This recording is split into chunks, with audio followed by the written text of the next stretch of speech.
Thank goodness you're okay. We were so worried about you. Hey, this was supposed to be a touching reunion, but you're ruining the moment. Actually, it's very smart of the Traveler to be wary of me right now. After all, the Doctor has shown that his technology can apparently even control human minds. Plus, it's not like you could have known what happened after we split up and I was facing the Doctor by myself. Even a pool of stagnant water after a torrential storm can occasionally pass as a patch of sky. Paimon feels like only the real Nahida could come up with such an obscure analogy. Huh? But I wasn't trying to win your trust or anything. All I wanted was to clarify my point. Well, we understand that point now. Please, Nahida, tell us more about what happened. Are those poor people all right? When you left, I was still in the middle of restoring everyone's minds. Thankfully, when the Doctor mentioned depositing information into the subconscious, he didn't mean engraving information into their minds. Instead, he did something closer to creating hallucinations. That was still within my power to fix. Luckily, I managed to finish my restorations and mind jump away from him just as he was about to capture me. Whew. What a relief. The Doctor sure pulled out some hidden cards, but good thing we had Nahida with us. I wouldn't be relieved just yet. I gave away my true identity when I restored everyone's minds, which means we've lost another one of our trump cards. Also, the Doctor is already an expert at modifying Akasha terminals. Maybe it's only a matter of time until he captures my consciousness inside the Akasha. Would that mean you'd no longer be able to jump between minds? Then how do we stop him? He's still at the Academia, so it's possible he already started messing with the Akasha. Ugh, it feels like he's toying with us. What a nasty piece of work. Plus, the Doctor's combat ability alone is apparently enough to make him worthy of being number 2 of the Fatui. We shouldn't give up hope just yet. Let's try to find another way to attack this problem. Actually, Nahida, how did you know we were trying to get to Party's DI? Have you been waiting for us? Yes, I have. I can see the Traveler's elemental energy, so I deduced your destination by looking at the direction you were moving in. You didn't come here for sightseeing, right? Did you find any leads? We're looking for a scholar we know. His name is Tainari, and the sages once tried to reach out to him. Why don't you come inside with us and see what we can find? Okay, let's just hope we won't get him into trouble.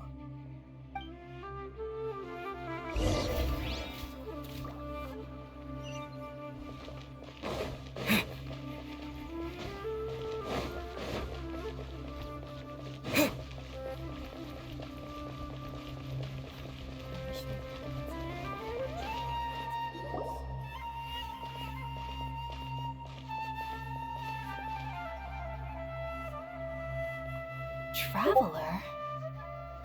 It is you! Ah, the voice! It's Hypatia! Ah, what a pleasant surprise! It's so nice to see the two of you again. Who's this? She's a scholar we met in the Avidia Forest. When we last saw each other, she was still training in the, what's it called? Satyavada life? Oh, I see. That's right, we're old friends. You've come at just the right time. Ever since I've come here, hardly anyone has even talked to me. Hypatia, you're way too excited about this. Actually, for you to leave the Avidia Forest means... you're not in training anymore? Wait, no. Did you already finish your training and reach Pariporna life? What do you think? My consciousness has already managed to make contact with the divine. You did it? Congratulations! It's so exhilarating to share this sublime joy with others at long last. when my consciousness made contact with the gods. Ah, what a supreme and unparalleled experience that was! That sounds incredible!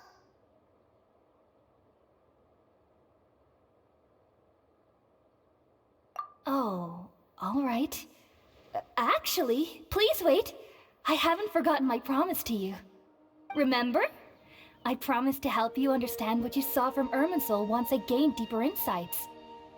My current self has not only gained true insight, but I can even help you establish a direct connection to the consciousness of the divine. You can do that? I've never heard of anything like that, but if you want to give it a try, I'll do my best to protect your consciousness during the process. Hold on. I brought some spirit-born ale with me. This is still a crucial part of the ceremony. We're using that incense again? All right now. Hold my hand. I'll help you establish a pathway to connect your consciousness. Okay. Ready?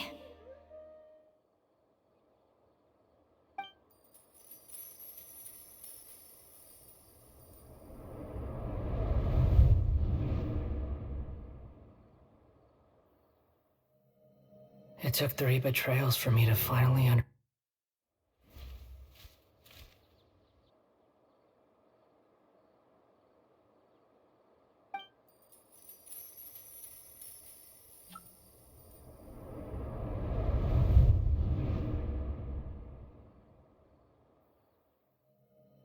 It took 3 betrayals for me to finally understand.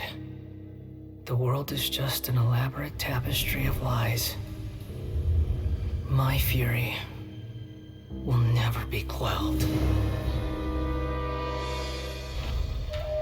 The first to betray me was a god. My creator. My mother. Valuing strength above all, she saw no worth in me and I was discarded. The second was a human. My family. My friend. Consumed by fear, he saw me as an abomination. The third was one exactly like me. A hope for the future. A fledgling barely out of the nest. Powerless before his mortality, he broke his promise to me. Humans, they can't be trusted. And the gods fill me with pure loathing. So I said good riddance. I denounce the world and laugh in its face. My chest will never again be defiled by worldly filth. I will scrub away every last trace of human emotion. Then it will be empty, a blank slate, and ready to receive a supreme gnosis, brimming with pure divinity.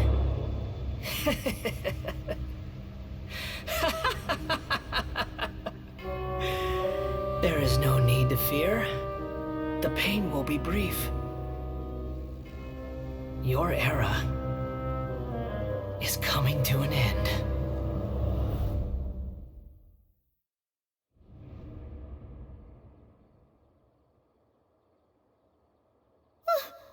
What was that?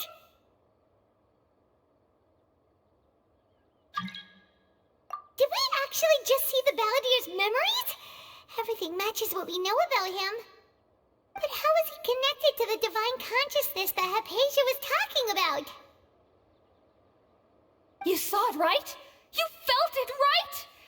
Such a majestic god! Such a noble will! Such sublime emotion! Alas, shame. If only that which beats within my chest wasn't a filthy mortal heart. Oh, great and merciful God, please grant me forgiveness and salvation. Do you understand now? I'm afraid this is no periporno life, but rather...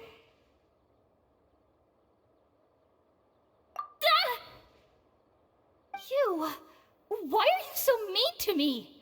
Why is everyone hiding from me? I found divine wisdom. Shouldn't I receive praise and honor? Haven't I uncovered that light in the darkness? Hypatia?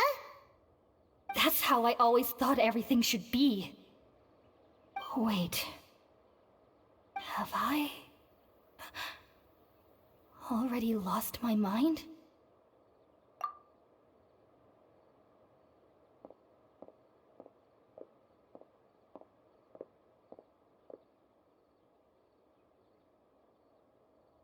Wait, something isn't right.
Okay, we finally lost him!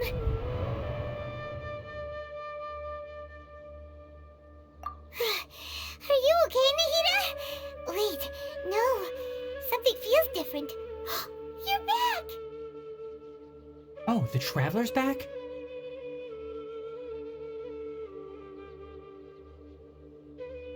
Nahida was controlling your body for a while. It seemed like she jumped over to you as an emergency measure right before the Catherine puppet was destroyed. After that, Kainari heard the commotion and came over. He helped us defeat the mercenaries and then he ran with us all the way here.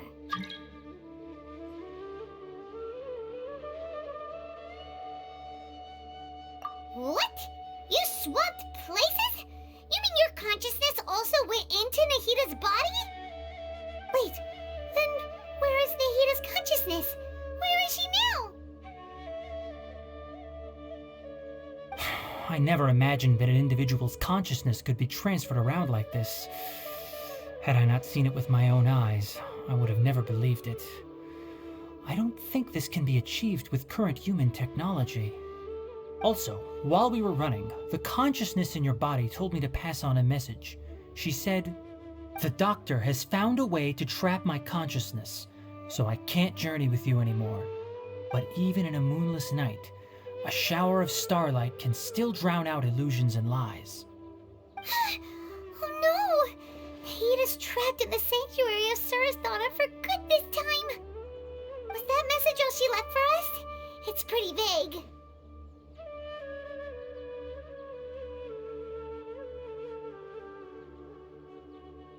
Oh, that makes sense. Since the doctor captured her, she won't be able to say anything without him knowing. She's being extra careful. Even in a moonless night, a shower of starlight can still drown out illusions and lies. Huh. Paimon knows the moon illusions and lies are from the alchemical divination at the Sub-Zero's festival. Didn't Nahida use a starlight analogy before? It had something to do with Sataria.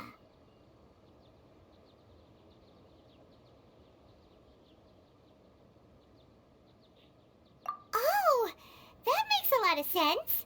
Huh. Do you think Nahida was telling us to go find help in the desert? But she isn't with us anymore. Think we'll be okay? Paimon, you said Sanctuary of Surasthana. Does this mean that this Nahida you're talking about, the consciousness who was occupying the traveler's body, is the Dendro Archon? Your guess is correct, but the situation's a bit complicated, so it's really hard for us to explain right now. That's all right. A scholar's curiosity doesn't need to be appeased right away. As for the complicated nature of the situation, safe to say I have witnessed that for myself. I've spent some time with you, and it looks like the Dendro Archon's also on your side, so I trust you. Thank you, Tainari. Oh, actually, we came here to ask you a question. What do you know about the project that the sages have been working on? Ah, that. While I was indeed invited to join that project, the sages were always secretive about its scope and goals, so I eventually declined. All I know is that that project has something to do with the restoration of Irminsul. Huh? Did you see something when you were in Nahida's body?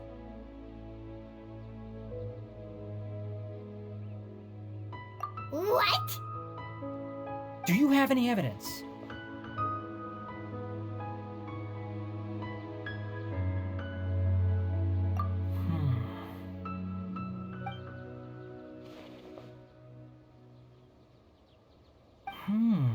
So that's what happened. That explains why Hypatia's symptoms were different from those of the other scholars who went mad.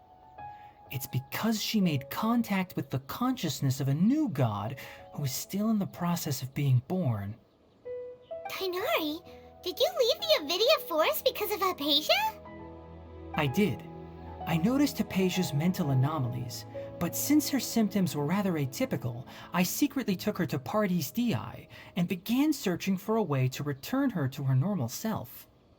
If I didn't take action, Hypatia would have already been taken by the Matra to the desert, doomed to a life of exile at Aru village. Now that you mention it, I knew the Academia has never thought particularly highly of Lesser Lord Kusanali, but I still didn't expect them to do something as arrogant as creating a new god. Looks like I made the right decision by not accepting their invitation. The Doctor and the Balladeer. We have 2 Fatui Harbingers in Sumeru. Sounds like we're in for a bad time. From your description, I don't think they've completed their project. There may still be room for us to intervene. But then, what is the connection between creating a new god and restoring Irminsul? Yeah, it feels like we're still nowhere close to figuring out the sage's goals. Right, we've pretty much gone over everything we need to know, so we should head out. How about you, Tainari? What are you going to do? I'll stay here for now. I still want to try a few more things to help Hypatia. If you're planning to go into the desert, start by heading for Caravan Rabat. That'll be your fastest route. Come find me here if there's anything else I can do to help. Thanks, Tainari. Hopefully Hypatia will feel better soon. We're off then.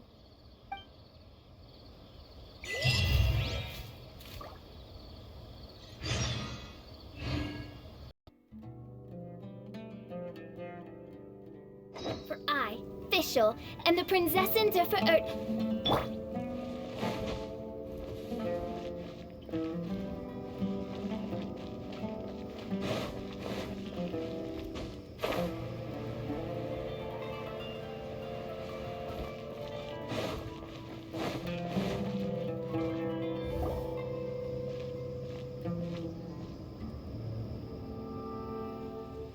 We finally made it to Caravan Rebat.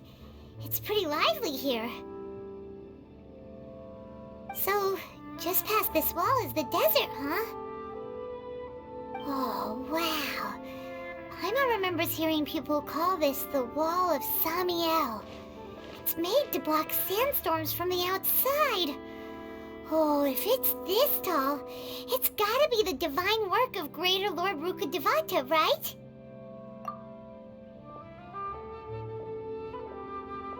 Enough gawking. Come on, follow me. Huh? Over here. Oh, Hatham went that way! Let's hurry up and follow him. Wonder what he's up to.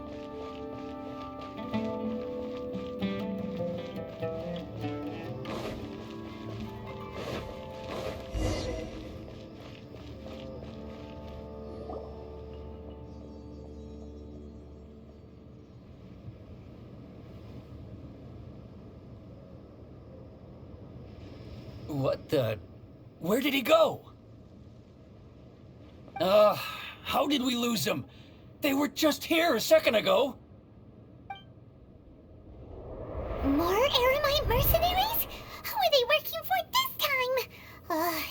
Anyway, Traveler, it seems like we were being followed again. You were too careless. You should have noticed those hopeless amateurs trailing you a long time ago.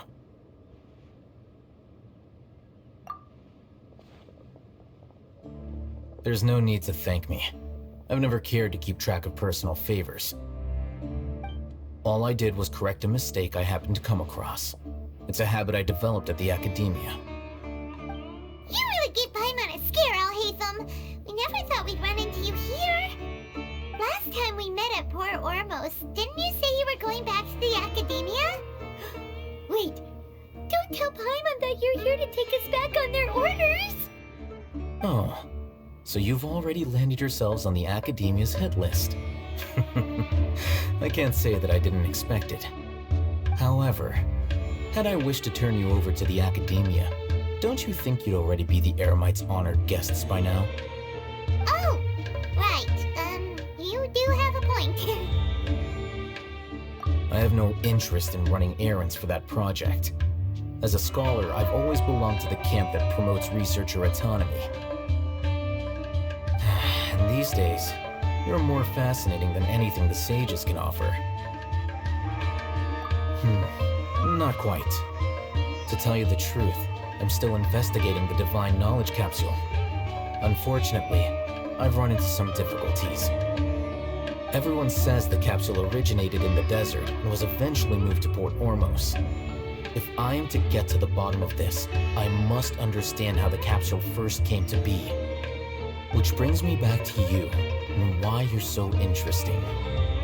The leader of Ainul Ahmar used the Divine Knowledge Capsule right in front of you, and upon seeing him, your expression became perplexed, and you were lost in thought for quite some time. To have that kind of reaction, I think you must have realized something.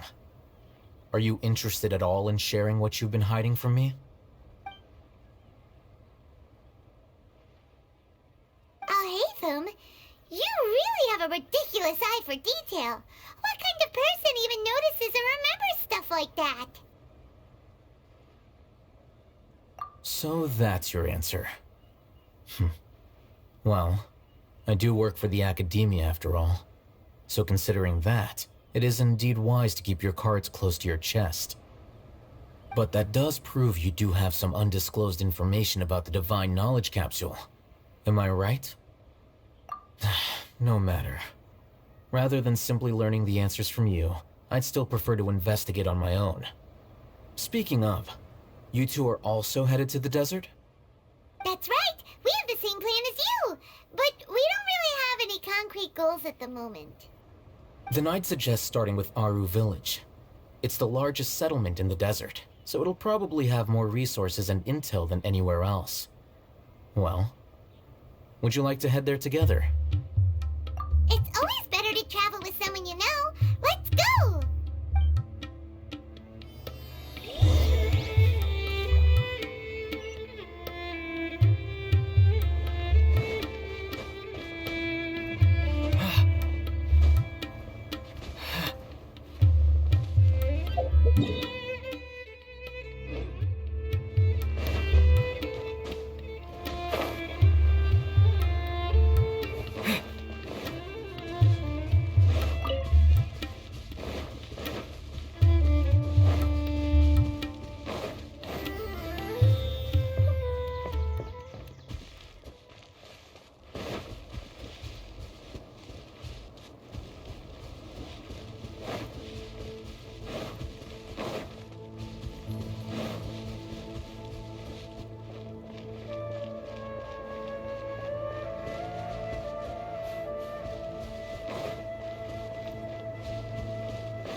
Before us lies Aru Village, the safe haven of the desert folk. Whoa, this landscape is really something else. What a cool place! Let's go check it out!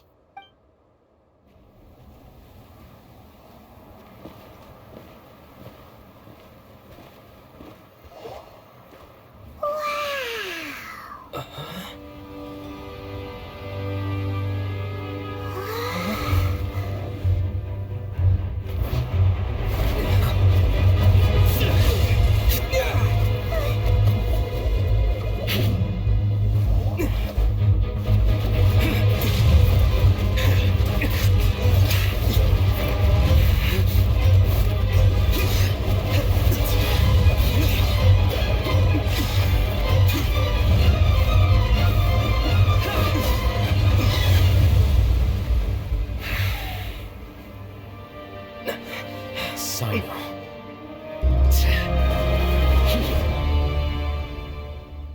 Unless my memory fails me, we have barely spoken 2 words to each other before now at the Academia. Would you care to enlighten me as to when and how I invited the General Mahamatra's wrath? Oh, Hatham. Do not think you can escape my judgment, just because you managed to escape my attack. Judgment? So that's how you'd characterize your actions here, is it? Or would elimination perhaps be a more accurate description? Had I used my full strength, not even this traveler would have been able to stop me.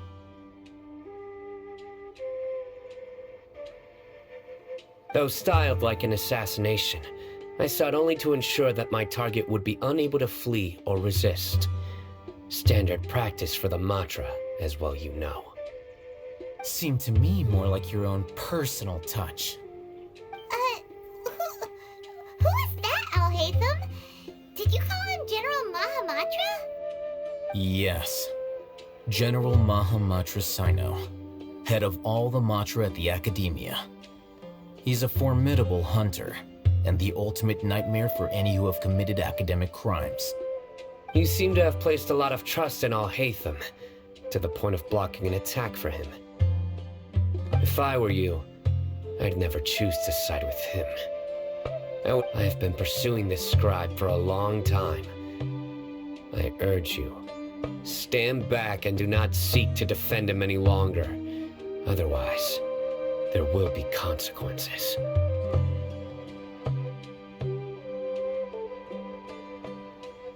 Has Al-Haytham done something wrong?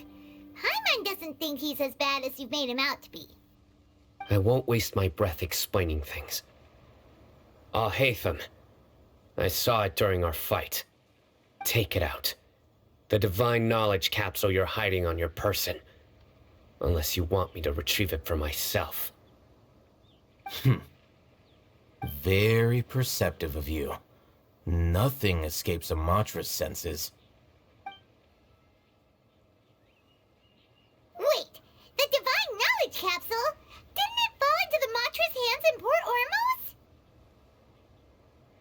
No wonder you speak with such confidence, Sino. But I must admit, I'm very curious. What does this capsule mean to you? And why, as General Mahamatra of the Academia, are you all alone in the desert? As far as I'm aware, the other Matra have been speculating about your disappearance. Have you been given a mission that's, let's say, morally dubious. If I was the real target of your mission, what was stopping you from simply using your authority and resources to judge me within the walls of the academia? I should have known you'd be difficult to deal with. You two! Ugh! What should we do, Traveler? Paimon feels like we can't trust either of them! Ahem. Well, look at you two, acting all tough and self-righteous over there. Wait, Dia?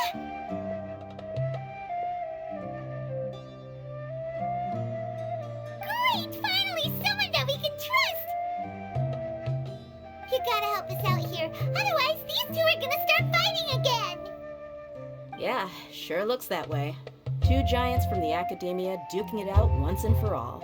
Not something you get to see every day, that's for sure.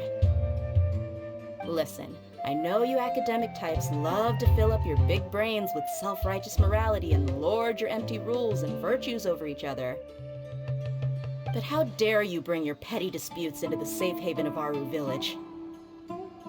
It seems like someone's gonna have to beat some sense into your thick skulls until you finally learn to respect these grounds.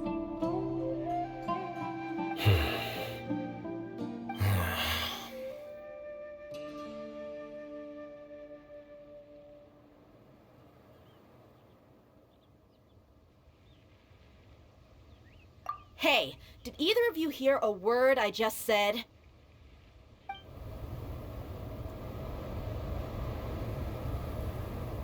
Whoa, what's going on? The wind's so strong! Is this a sandstorm? Paimon's gonna get blown away! Another sandstorm? What's up with these recently? Hey! All of you, over here, quickly! We have to take cover! Someone's calling for us! Oh, this wind is too strong! Let's get over there! That sounded like Candace. Come on, you two. Jeez, are all of you academia folks such hard work? Move it! All right, stop yelling.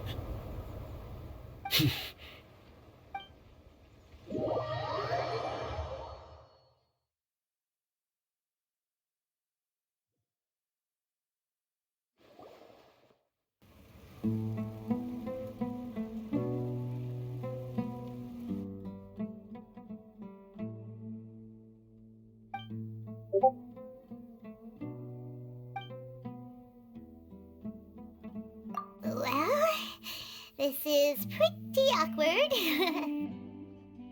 Hey, wanna play sardines with three people who wanna tear each other limb from limb? Sure, why not? Sounds fun.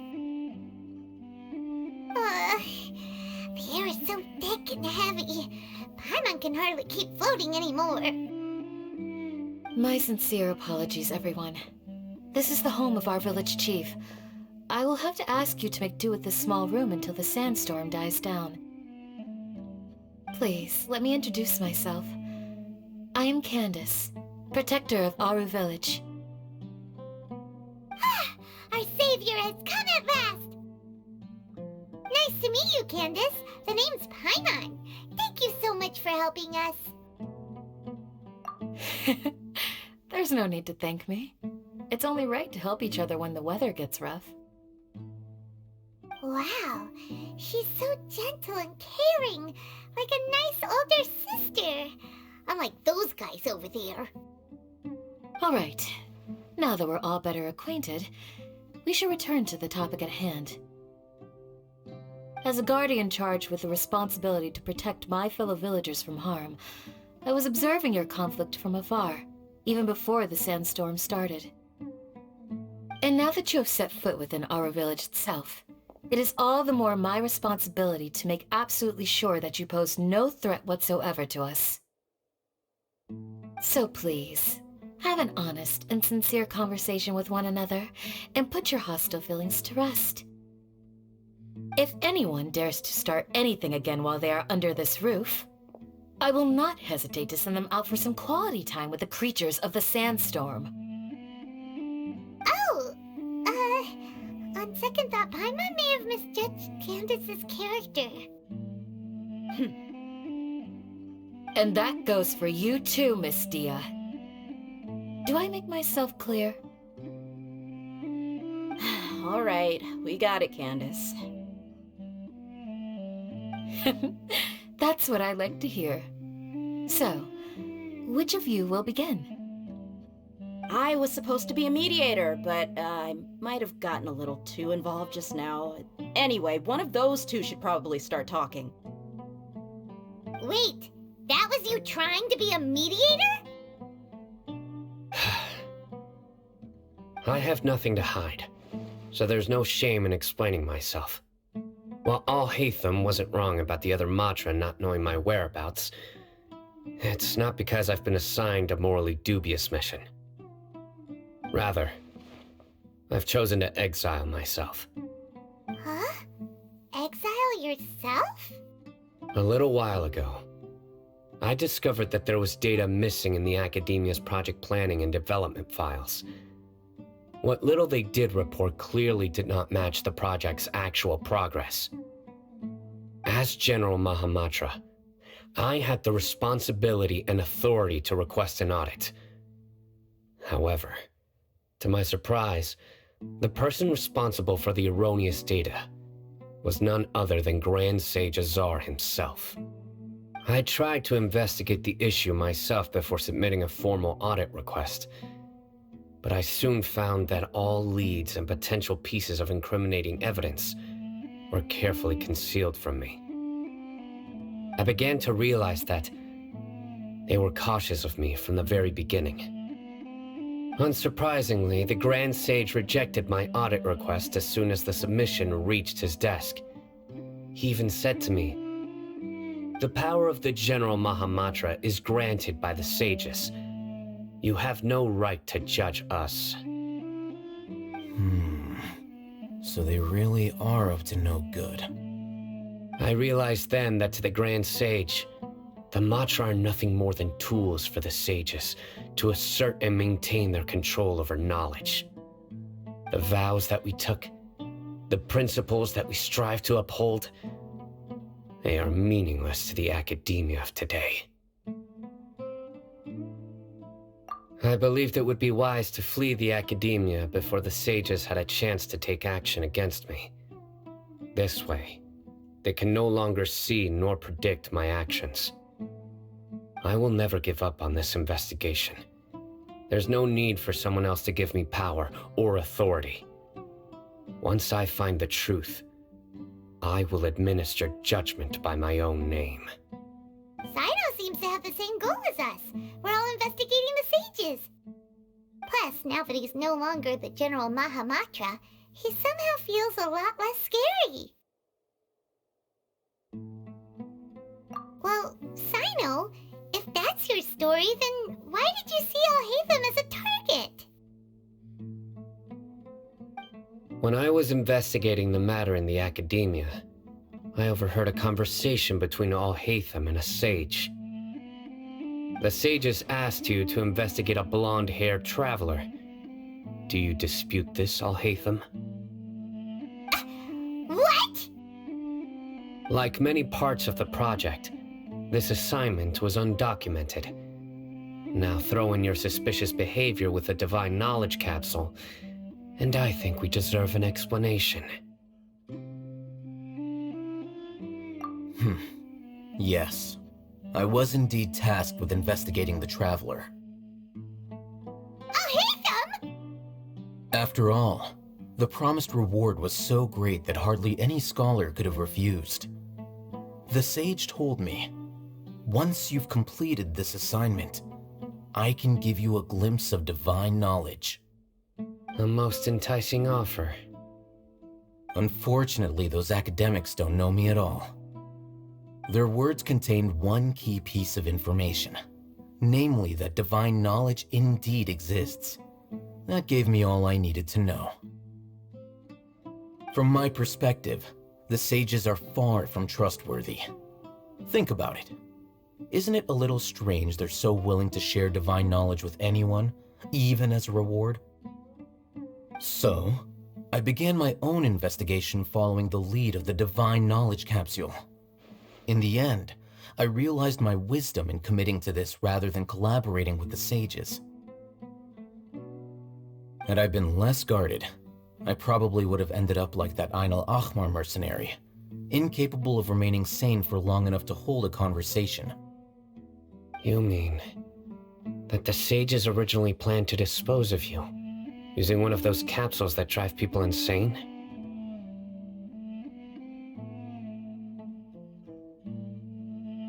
I'd already given up on the assignment by then. I only told the Academia I was waiting in Port Ormos for you to appear so they wouldn't suspect anything. So it came as quite a surprise when I encountered my erstwhile target while investigating the Divine Knowledge Capsule. Criminals do love to talk about coincidences. Even though I ran into the Traveler by chance, I had no intention of providing assistance to the Academia. Also, you should remember, you were the ones who decided to follow me and strike up a conversation after I left that tavern.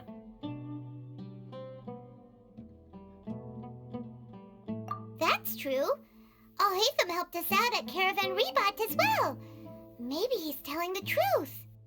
I'm willing to apologize, if that's worth anything to you.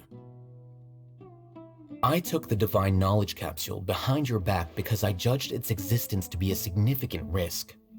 I felt that it would be best for no one to interact with it before it had been properly studied. After all, curiosity often proves to be the most dangerous thing in this land. You should be well aware, Scribe Alhaitham, that curiosity can also lead you to danger and suspicion. Answer me this. Did the sages share any information about their project with you? Have I not made myself clear? You and I are both distrusted by the Academia. Do you really think they would tell me anything? Fine. Although you haven't completely proven your innocence, I won't regard you as an enemy, for now. As you wish. Good. I'm glad to see you two clearing up your misunderstandings. And now you, Dia. I believe it's your turn.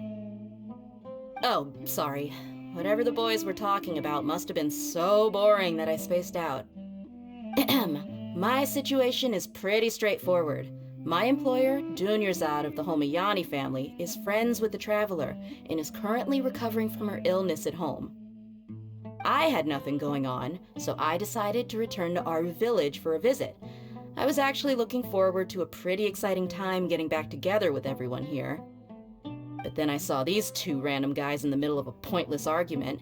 It ticked me off, and things went downhill from there. Is that all?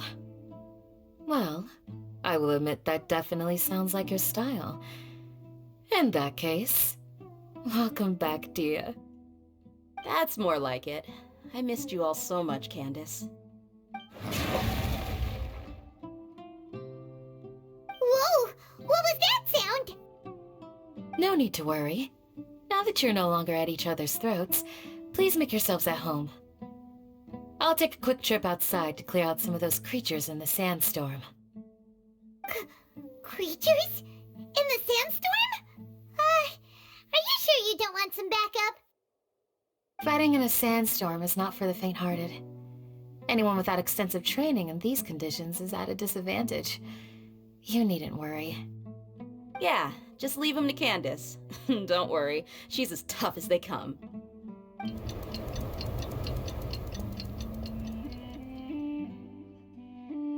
The wind's died down.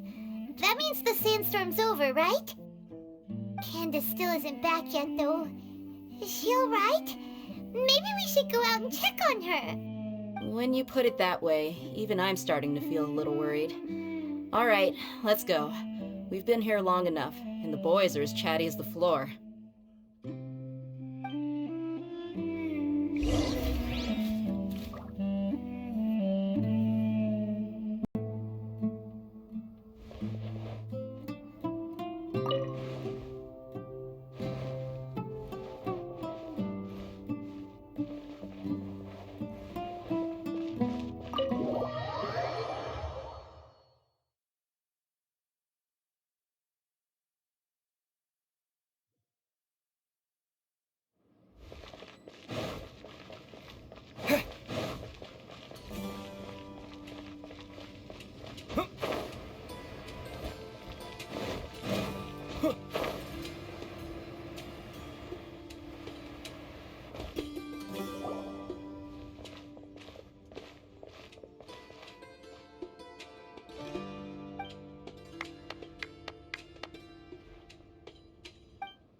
Yes.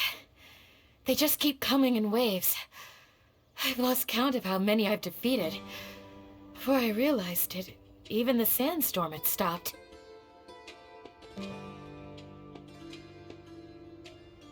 Ah! Here comes another wave! Leave this round to us. I got interrupted earlier, but now I have something to take my anger out on. It's been quite a while since I've seen the Flame Main in action. I'll leave these to you then. I'll be sure to put on a good show. Let's go!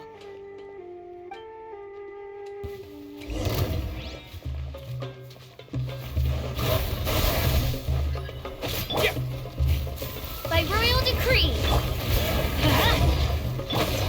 Rain Cutter! Rain outlines your fate! Propagate! Here comes another wave! When are they ever gonna let up?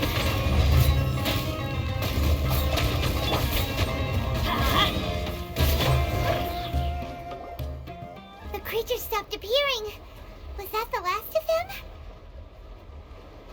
What we fought just now was probably the aftermath of the sandstorm. So we should be safe for the time being. Well fought, everyone. No injuries, I hope.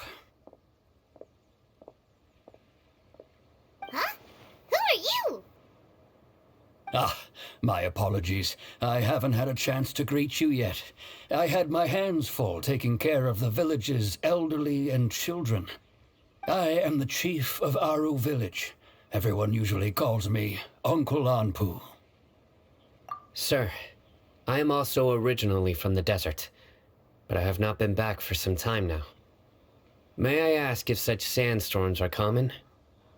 I can't say they've always been common, but recently the storms have become increasingly severe and frequent. Besides sandstorms, we also occasionally get earthquakes. According to an investigator who stayed in the village a while ago, these unusual natural phenomena are related to the withering of Irminsul. Another effect of Irminsul's withering. So, Irminsul's withering causes withering zones in the forest, and sandstorms and earthquakes here in the desert? Everything in the natural world is inextricably connected to Irminsul. These regional symptoms can indeed be a reflection of Irminsul's present state. Everyone in Aru village needs to take good care of themselves. Speaking of which, why haven't I seen a single village keeper since I got here? Village keeper? Who are they? Village guards like Candace? Does your curiosity know no bounds? Village Keeper is how Aru village refers to mad scholars exiled here by the academia. Most of them are scholars who lost their sanity after a period of training in the Avidia forest. The academia believes that their crazed mutterings may have a negative effect on the psyches of other scholars. So, they're forcibly exiled to the desert. Though if you ask me, it's all a boatload of nonsense. Alas, that's exactly what we've been trying to investigate. One by one, the village keepers have been mysteriously disappearing without a trace. But no one in the village has ever seen them leave. If you're planning to stay around the village for the next few days, I'd appreciate it if you could keep an eye out for them. I've had encounters with those people in the past. I'll see what I can do to help. The Matra are the ones responsible for their exile. Now that you're no longer with them, are you trying to alleviate your guilt and atone for your past sins? I'm fascinated by how you think. Mock me if you will, but if you are guilty, I will eliminate you, regardless of my position or identity. Oh, you're the former General Mahamatra. You must be an expert in these kinds of investigations. Thank you for your help. Is it because you're reminded of Hypatia? Oh, these poor scholars. First they lose their sanity, now this! We need to help get them back home, safe and sound. But, is it really a good idea to tag along with Sino? You seem like you really don't trust him. I'll be grateful for the assistance. No doubt you will do a better job than some of my former subordinates. Let's start by finding a spot to share what we know so far.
Although I've sent myself into exile, I'm still doing essentially the same things as before.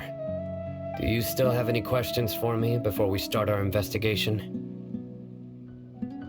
One of my former subordinates told me that this title has its origins in a strange incident. The Academia has long exiled mad scholars to Aru Village. A mysterious phenomenon exists here. When mad scholars first arrive, they are as incoherent and deranged as before. But after spending some time here, they invariably begin to calm down. Initially, the people of Aru Village greatly resented having to take in the mad scholars. But a strange incident one night changed. Aru Village was struck by the strongest earthquake in living memory. Seeing buildings on the verge of collapse all around him, the then chief of the village was preparing to take everyone to safety. Suddenly, he noticed a mad scholar crouching in a corner, caressing the ground with his hands. A soft, green light radiated from him, like a divine glow against the backdrop of night. Despite the powerful tremors that ripped through the ground that night, all the houses remained upright, almost as if they had grown roots reaching deep into the ground. In the end, not a single building collapsed, and no one was hurt. After that, the people of Aru Village treated the mad scholars with greater kindness, and began to refer to them as the village keepers. The soft green light? A mad scholar protecting Aru Village? What do you make of it, Traveler? Paimon thinks so too. Actually, Sino, do you know if any of the mad scholars continued to wear their Akasha terminals at Aru Village? In theory, they would continue wearing them so the Academia could still monitor their activities. With that said, the main Akasha system would no longer have any interaction with them. Oh, no wonder! Everything makes sense then! Add in the fact that they calmed down, it was probably Nahida who calmed them. If you are able to draw a conclusion from this one story alone, then it appears you possess much more information than I do. So, what do you make of the story?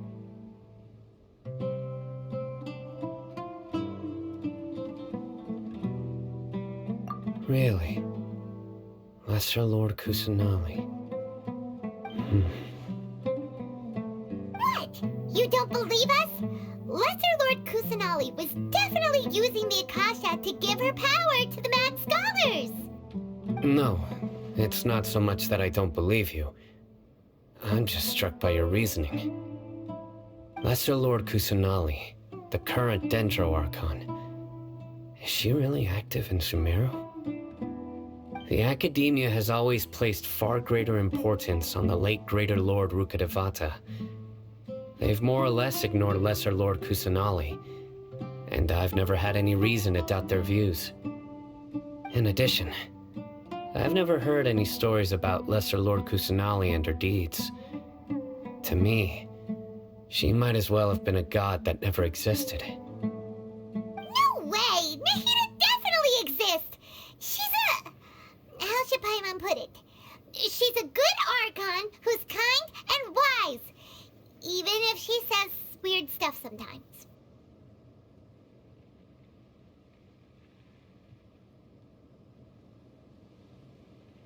I've spent many years interrogating criminals, so I can easily tell when someone is lying. Good! Then you should know that we're telling the truth. That look in your eyes. I've never seen that from a liar. You two really must have met Lesser Lord Kusanali. How can this be? To think, our Archon has been amongst us this entire time. Alright, now it's our turn to put our skills to good use for this investigation. But easier said than done, especially since we don't have any leads. Maybe we can start by knocking on some doors. Excuse me, are you here to help me find my grandpa? Huh? Who are you? By the sounds of it, a resident of this village. My name is Isak. You'll help me find my grandpa, right? Is your grandpa a mad scholar? Hey, don't say that. Grandpa is just Grandpa. Why do you have to call him that? It's not like he's a bad person or anything. The person you're referring to is not a local, yet you are. Why do you call him Grandpa? Grandpa is just Grandpa. He's my family. I heard everything you said to the village chief. Please, you gotta take me with you. I want to find my grandpa. I swear I'll help. I won't be a nuisance. Ah, so you're the one who was eavesdropping on us around the village chief's house.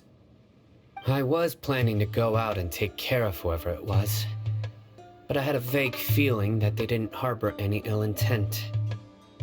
Whoa. Hazen wasn't kidding about Matra having sharp senses. Sino, he's just a kid. All he wants is to find his grandpa. Let's find a way to help him. Sorry, I was only listening in because I wanted to know where Grandpa went. Honest. If you don't believe me, you can ask Miss Candace. All right. But first, let's confirm the facts with Candace.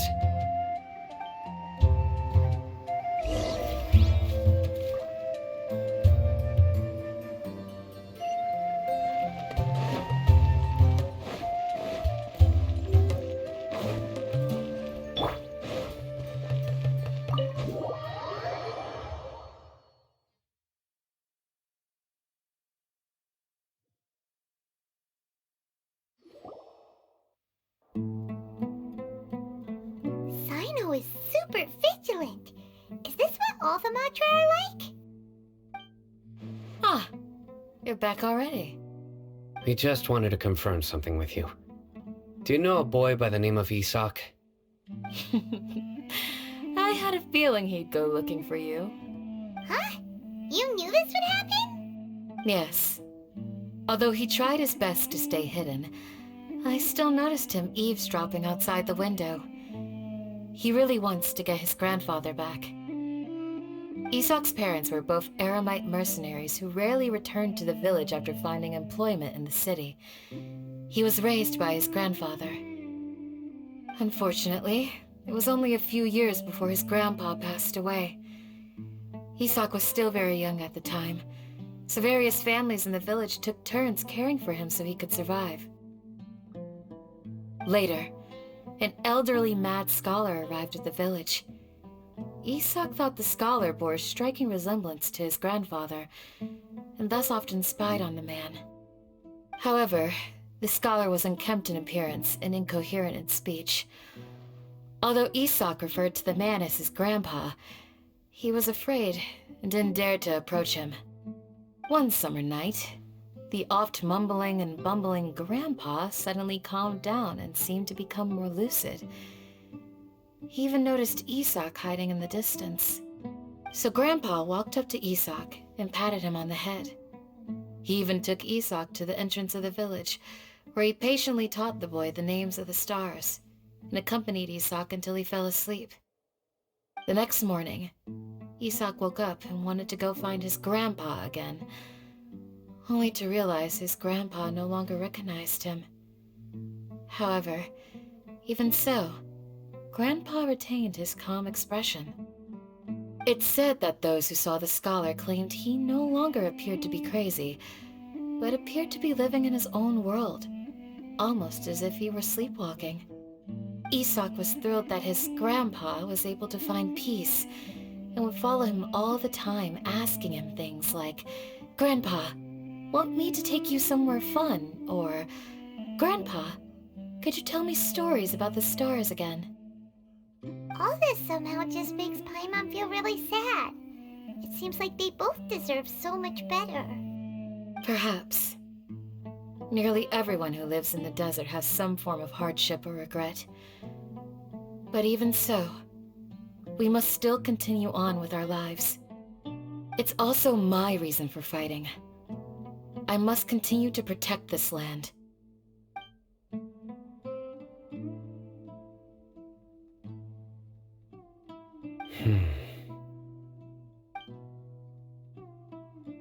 Maybe the people have always had a considerate god watching over them. Huh? What did you say, Sino? No, nothing. As long as Isak keeps his word and doesn't get in our way, we can take him along. Perhaps you are more compassionate than I gave you credit for.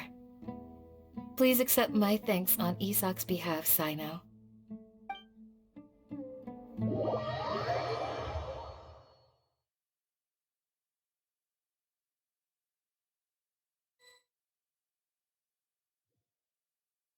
Hey, Isak!